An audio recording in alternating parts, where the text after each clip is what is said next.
United Arab Emirates lifts visa restrictions on Nigerians, resumes flight operations after parley with President Tinubu. On the stock market, investors lost 463.66 billion naira as the NGX all-share index declined. Plus, Brent holds above $90 as traders eye U.S. and European interest rates as guide to demand. The program is Business Express, reaching you from Abuja, Nigeria's capital. I am Musa Bakar, your guide.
Now let's begin the program by telling you that President Bola Ahmed Tinubu and President of the United Arab Emirates, Mohammed bin Zayed Al Nahyan, have finalized a historic agreement that resulted in the immediate cessation of visa ban placed on Nigerian travelers. The agreement also involved both Etihad and Emirates Airlines to immediately resume flight schedules in and out of Nigeria without further delay. This immediate restoration of flight activities due to two airlines and countries does not involve any immediate payments by the Nigerian government has negotiated between both presidents. An agreed framework has also been established, which will involve billions of US dollars worth of new investment into the Nigerian economy across multiple sectors, including defense by the investment arms of government of the United Arab Emirates. President Tinubu has also successfully negotiated a joint new foreign exchange liquidity program between both governments, details of which will be made soon. The federal government has secured $163 million loan from the African Development Bank to boost wheat production in Nigeria. Vice President Kashim Shettima made this announcement during his visit to Arugungu, Kebbi State. Shettima said the launch of wheat production scheme scheduled for 10th November is targeted at upscaling the production of the crop in Jigawa and Kebbi, where 50,000 and 10,000 hectares of land will be cultivated in the states. He highlighted the significance of agriculture and food security as key areas of focus for the federal government. Meanwhile, Vice President Kashim Shettima has flagged off the distribution of palliatives and 140 vehicles for security and mass transit as part of ongoing measures by the federal government to cushion the effects of subsidy removal. Zainab Saidu Abdul Nasser reports.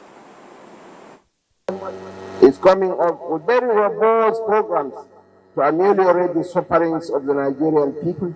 Governor Ahmed Aliyu said apart from the security vehicles provided by his administration, Bua Cement has donated 10 others. The state government would not accept any laxity on the part of management of Sokoto State Transport Authority. Inaugurating the Reject Oro overhead bridge, Vice President Kashim Shettima said Nigeria is in huge infrastructural deficit and government is about continuity. Governor Ahmed Aliyu said he decided to complete the project considering its importance to the socio-economic development of the people. At a dinner in his honor, the Vice President said federal government will work with stakeholders to change the human indices of Sokoto State, as the state has one of the worst indices in terms of education. Out-of-school children has a record of 55.1% children under 5, with stunted growth, as well as 80% children and 74% women suffering from anemia. The vice president said federal government is also working to tackle banditry in the northwestern region. In Sokoto, Zainab Said Abdel Nasser. Now, the Central Bank of Nigeria, in its latest data on Nigeria's external reserves, shows that Nigeria's gross official reserves increased marginally by about $2 million at the end of August 2023. The modest accretion is the first since July 2022. Gross foreign reserves fell by an estimated $3 billion in January to August 2023, dropping to $34 billion from $36.61 billion at the end of 2022. The CBN's audited financial statement, which is its first since 2015, shows that about 40% of the reserves are encumbered assets. The report shows that as at the end of 2022, the CBN had borrowed $7.5 billion from overseas banks and owed more than $7 billion as counterparty in foreign exchange forwards. Our attention on the program today is on Nigeria's foreign reserve. Our guest is an economist, Dr. Simon Galadima, who joins us from Lagos. It's good to have you join us on the program, Mr. Galadima. Thank you for having me. Good morning, Nigeria. Okay. Well, let's delve into the matter. First of all, how do you see the transparency by the Apex Bank in revealing the true or weak state of the reserves? I think that's very commendable. All of us that are really concerned about the economy, we see this as a welcome development. Transparency is a potent tool in governance. And the more transparent you are, the better your governance structure is. So this really shows that the Central Bank of Nigeria means business by opening its books to the world. Sadly, this has not happened in 7 years. So, but the good thing, this is a step in the right direction, and it means that it will boost the confidence of investors. It will boost the confidence of our trading partners in our economy, because our books are now open. We are now more transparent in our activities. And this also will mean a lot for the Nigerian economy when people have confidence in you, when people believe that you're transparent and you're not hiding things from them. Because when you hide things from investors, when you hide things from consumers, that creates lack of confidence. That reduces the confidence that people have, and it tilts sentiments in the negative zone. Okay, economic watchers like Fitch Ratings and JP Morgan think that CBN's data shows weaker than expected net reserve position. Do you think it's a concern? Oh, of course, it's a concern. We have been battling with expenses. For example, the airlines, particularly the foreign airlines, have been trying to repatriate some of their proceeds, and it has been a catastrophe. They failed woefully. And even for Nigerians that need money to import and they need money to spend outside the country, maybe for education, for healthcare, and for different reasons, they have been having it tough trying to access Forex. So this will also mean that our Forex situation is not really good. We have always known that, but now they are more open about it. So it's not really good for us that our foreign reserves are depleted. But that doesn't mean that we're in trouble. Of course, it's not yet uhuru. We are not there yet. We have not achieved the best position that we'd like to be in. But this does not mean that we're actually in trouble. We are not in trouble. Whatever money you have within Nigeria is safe. If you're holding the Naira, be rest assured that the value will not just suddenly fall to maybe 1,005, as one economist was saying on TV. So it will not happen overnight. But it's definitely going to diminish the confidence of many people whether Nigerians or non-Nigerians, in the naira, because they feel the less money you have in your foreign exchange reserves, the less the ability of the monetary authority to defend the value of the naira. So Okay. this is not really good for the Central Bank of Nigeria, but that doesn't call for alarm yet. Okay, does that explain the continuous pressure on the forex market? For instance, the naira is exchanging at up to like 900 naira to a dollar at the parallel market. Of course, when people don't have confidence in itself, sentiments in themselves contribute to this. And sadly, even Nigerians don't have so much confidence in the naira. And some of the demand for dollar is not because people need it for any economic activity, but they're trying to hedge the market because it's not predictable, and the losses too, because the less foreign exchange reserves you have, the less forex the authorities have, the more the chances that the value of the naira will fall, either by systematic process, that's devaluation, intentionally, the central bank devaluing the naira, or through market forces like we see in the parallel market. So that really explains it. And certainly with this, less and less confidence will people have in our currency. But like I said earlier on, this is not a situation that you should be alarmed and begin to fear for your life or for the naira. We are not at that particular point yet. Even with the JP Morgan report showing that it's even worse than what this particular report is saying, they said the net is as low as 3 billion. There are countries that have negative nets, yet people are not panicking the way some of us are panicking. I understand the fears people have because I was citing an example, the inflation we have in Nigeria, the cost of living crisis, a particular place in Lagos, in Victoria Island, maybe you used to get a plate of food for 1,005. Now it goes for as high as 5,000 naira. That means the naira is diminishing drastically in value. But that doesn't mean that you should completely dump the naira and the naira is completely worthless. We are not there yet. Be rest assured, I know the value is coming down with inflation and the foreign exchange crisis that we have, but that doesn't mean that you should exert more pressure on the naira. No. But the government needs to get their act together, because no matter what you tell people, if they are not seeing it, they are less likely going to listen to you. So we need to show up our foreign exchange reserves. Thankfully, the oil theft is being tackled. I hope it will be tackled in a sustainable way so that we export some more, we generate the much needed foreign exchange, and we boost our reserves. That will give more confidence, and that will reduce the extent of our inflation.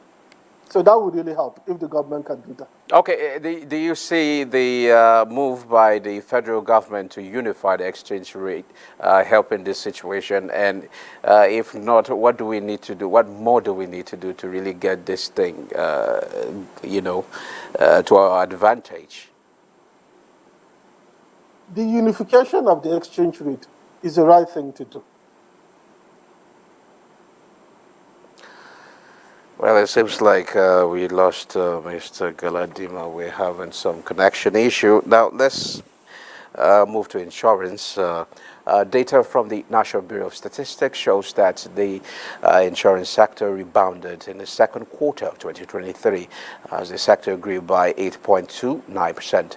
The report reviewed on the economic performance showed that the sector contracted by 7.25% in the first quarter of the year when the cash crunch crippled the economy following the decision of the Central Bank of Nigeria to redesign the nation's currency. While the financial sector accounts for 90.78% share, the insurance sector contributed 9.22% to the sector's overall performance in real terms during second quarter 2023. It's worth noting that the overall growth rate was slightly lower than that of second quarter 2022 by 1.90%, but it marked a substantial increase of 5.63% compared to the preceding quarter. Now to energy. Brent crude futures held above $90 a barrel on Tuesday, while investors awaited macroeconomic data that could indicate whether interest rates will rise further in the U.S. and Europe.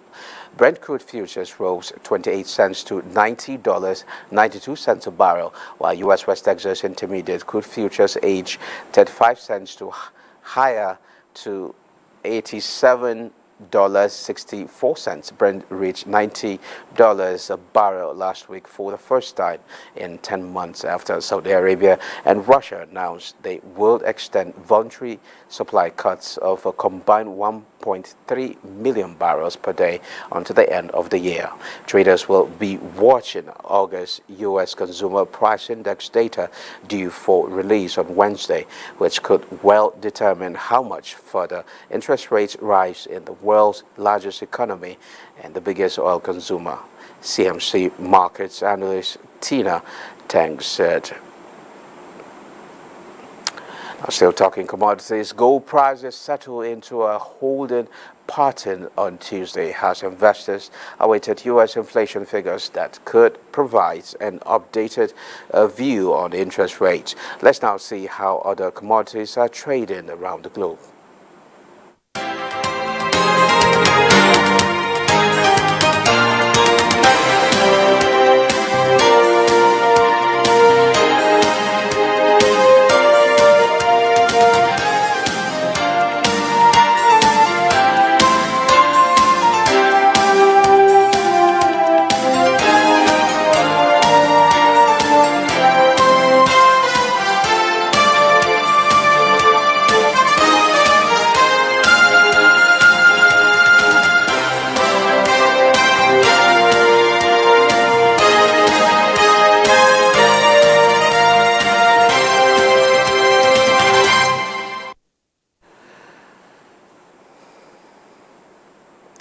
And as the capital market, equities market began first weekday of trading on the Nigerian Stock Exchange bearish as investors lose 463.66 billion naira. The all-share index shed 1.24% to close at 67,296.18 basis points. A total of 520 million securities valued at 8.3 billion naira were traded in 9,914 deals. Equity capitalization fell to 36.8 trillion naira. UBA, Access Holding PLC, and Transcorp were the most traded stocks at the end of the session. And now let's take a break. Business Express returns after the break.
You're still watching Business Express.